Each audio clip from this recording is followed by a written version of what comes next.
কিছু সময়ৰ কাৰণে ইয়াত অপেক্ষা কৰিব লাগিব। আমাৰ বহুতৰে কিছু কিছু মনৰ কথা ক'বলগীয়া আছে।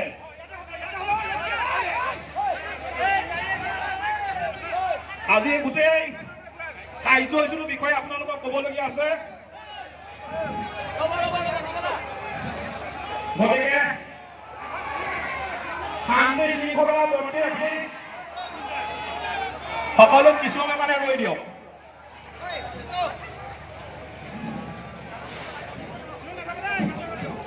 সকলোকে ইয়াত উপস্থিত হ'বৰ কাৰণে অনুৰোধ জনাইছো, সমাবেত হ'বৰ কাৰণে অনুৰোধ জনাইছো।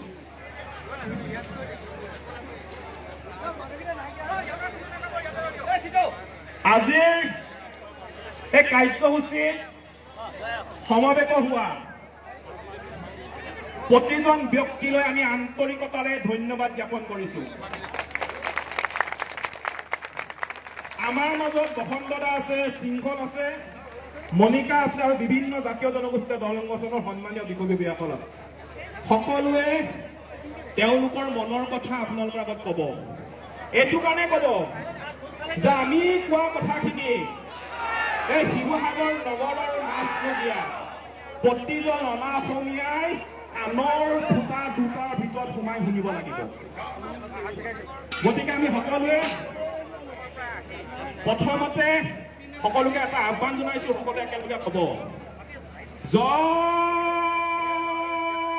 অসম। ঐতিহাসিক শিৱদৌলৰ সন্মুখত আজি সমবেত হোৱা হাজাৰ হাজাৰ অসমীয়াই এটা কথাই ক'ব খোজে, মোৰ দেশ, মোৰ ভাষা, মোৰ প্ৰাণৰো প্ৰাণ। আৰু ইয়াত অনা অসমীয়াৰ গুণ দামী নচলিব, ইয়াত অনা অসমীয়াৰ গুণ দামী নচলিব, হয়নে? আমাৰ অসমীয়াৰ ভনী জিমি দাসক ৰাজপথত লৈ চোচৰাই আনি প্ৰহাৰ কৰা হ'ল। আৰু প্ৰহাৰ কৰা অনা অসমীয়া দুটা হৈছে অৰুণ নাহতী আৰু পোদ্দাৰ, মনীষ পোদ্দাৰ। গতিকে অৰুণ নাহতী আৰু মনীষ পোদ্দাৰ আজিৰ পৰা সাৱধান। অৰুণ লাহতি আৰু মনীষ পোদ্দাৰ আজিৰ পৰা তহঁতি সাৱধান। তহঁতি জেলৰ পৰা জামিন লৈ যদি ভাবিছ হাৰি যাব নোৱাৰিবি। আমাৰ অসমীয়া ৰাইজৰ আদালতত এতিয়াও তহঁতৰ বিচাৰ হোৱা নাই। তহঁতি তেতিয়াই তহঁতৰ পিঠি বহল কৰি দিয়া হ'ব। কিন্তু বহল কৰি দিয়া হ'ব। আৰু দুটা মাৰোৱাৰী আছে, এটা বাল্কি আৰু এটা অংকুশ কেতিয়া। সেই দুটাই কি আমাৰ অসমীয়া ল'ৰাক জেলত ভৰাই। আজি কৈ দিব বিচাৰিছো যে শিৱসাগৰত এই ধৰণৰ অনা অসমীয়াৰ দাদাগিৰি আজিৰ পৰা নচলিব। আমি কালি শুনিবলৈ পাইছো শিৱসাগৰত বোলে মাৰোৱাৰীয়ে মাৰোৱাৰী প্ৰিমিয়াৰ লীগ পাতে, ভোজপুৰীয়ে বোলে ভোজপুৰী প্ৰিমিয়াৰ লীগ পাতে। আজিৰ পৰা আমি এটা কথা কৈ দিব বিচাৰিছো, শিৱসাগৰত Marwari premier league, Bhojpuri premier league এইবিলাক নহ'ব। শিৱসাগৰত প্ৰিমিয়াৰ লীগ হ'ব লাগিব আৰু জাতি বৰ্ণ ধৰ্ম ভাষা নিৰ্বিশেষে প্ৰতিজন শিৱসাগৰবাসীয়ে এই খেলত অংশগ্ৰহণ কৰিব। আমি ইতিমধ্যে কৈছো যে শিৱসাগৰত থাকিলে কোনো অনা অসমীয়াই সংগঠন কৰিব নোৱাৰিব। শিৱসাগৰত থাকিলে শিৱসাগৰ খিলঞ্জীয়া ভূমিপুত্ৰসকলে জাতীয় জনগোষ্ঠীয় দল সংগঠনবিলাকৰ লগত একত্ৰিত হৈ অসমৰ কাৰণে মাত মাতিব লাগিব। ইয়াৰ ভোজপুৰী ছাত্ৰ সন্থা, মাৰোৱাৰী যুৱ মঞ্চ আৰু বেংগলী যুৱ ছাত্ৰ ফেডাৰেশ্যন এইবিলাকক কিন্তু ইয়াত সংগঠন কৰিব নোৱাৰিব। আৰু কৰা দেখিলে আমাৰ ল'ৰাই কিন্তু পিটিব সঁচা কথা। তহঁতি ইয়াত সংগঠন কৰিবি, আমাৰ তহঁতি অসমীয়া বাই ভনীক মাৰিবি, এই ধৰণৰ দমভালি গুণ্ডামি কৰিবলৈ তহঁতক আমি ইয়াত সংগঠন কৰিবলৈ নিদিওঁ। একদম স্পষ্টকে কৈ দিছো আজি। কিন্তু আৰু ক'ব বিচাৰিছো, আপোনালোকে আজি দেখিছে আজি বলবম হৈছে, বিভিন্ন ঠাইৰ পৰা বলবম আহিছে। কি কৈছে তেওঁলোকে? ডিজে লগাই লৈছে, ডিঙি গুৰিলৈকে মদ খাইছে আৰু কি গাইছে? মুন্নি বদনাম হুই। শিৱই কি মুন্নি বদনাম হুই গাইছিলে নেকি? মুন্নি বদনাম হুই গাইছে, গাই মেলি ভোজপুৰী গান গাই ইয়াত নাচিছে। এইবাৰৰ পৰা এই যোনে নাচিবলৈ আহিব কঁকাল ভাঙি দিম। ইয়াত কোনোবাই ভগৱানক শ্ৰদ্ধা কৰক, ভক্তি কৰক, আমাক ক'বলগীয়া একো নাই। আমি অন্তৰৰ পৰাই তেওঁলোকক স্বাগতম জনাইছো।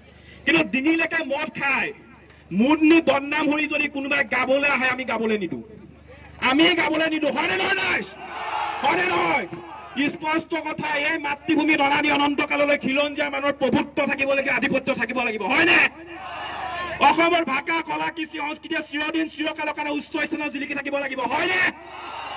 অসমৰ সম্পদৰ অধিকাৰ, ভূমি অধিকাৰ অসমীয়া মানুহতে থাকিব লাগিব। হয়নে? আৰু এটা কথা কৈ দিছো, আমি 30টা সংগঠনে সেইদিনা এটা সিদ্ধান্ত লৈছো, শিৱসাগৰত যিমানখিনি ব্যৱসায়িক প্ৰতিষ্ঠান আছে তেওঁলোকৰ নাম ফলকসমূহ অসমীয়া ভাষাত ডাঙৰকৈ লিখিব লাগিব। 24 ঘণ্টা সময় দিছো। যদি 24 ঘণ্টাৰ ভিতৰত যদি তেওঁলোকে ঠিক নকৰে, আমাৰ ল'ৰাই কোলা ৰং সানি দিব। আমাৰ ল'ৰাই কোলা ৰং সানিব। কৈ লাভ নাই কিন্তু দেই, এটা সঁচাকে কৈছো।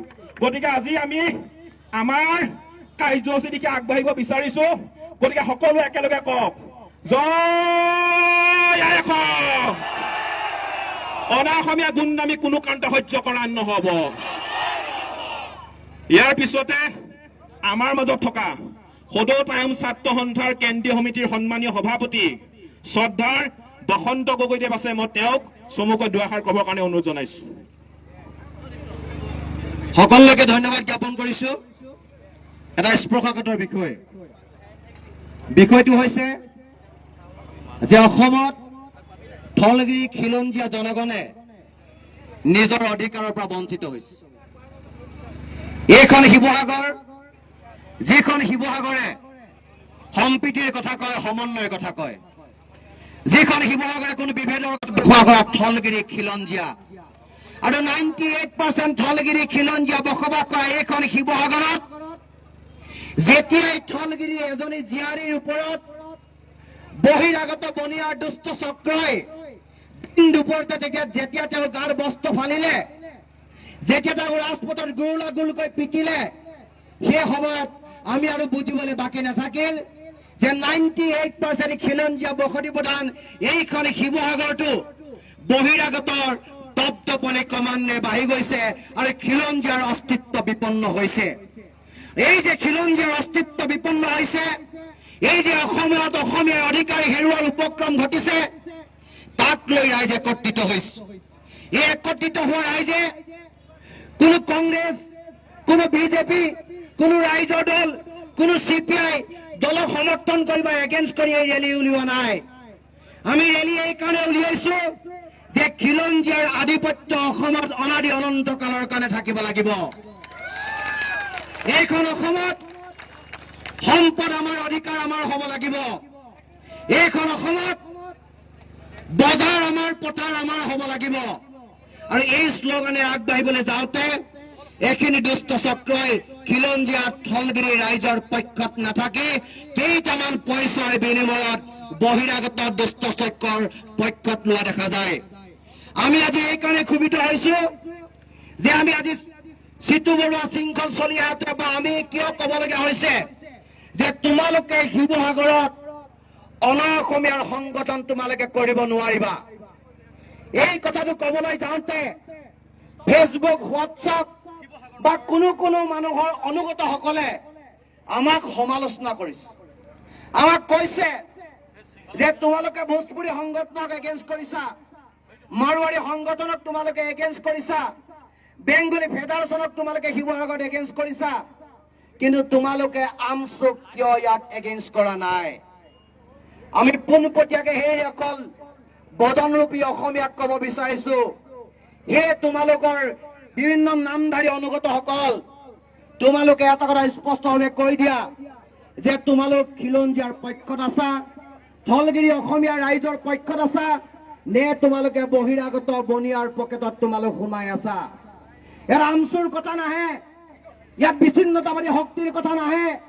আমি এই কাৰণে তেখেতলোকক বেন কৰিছো যে যি সময়ত শিৱ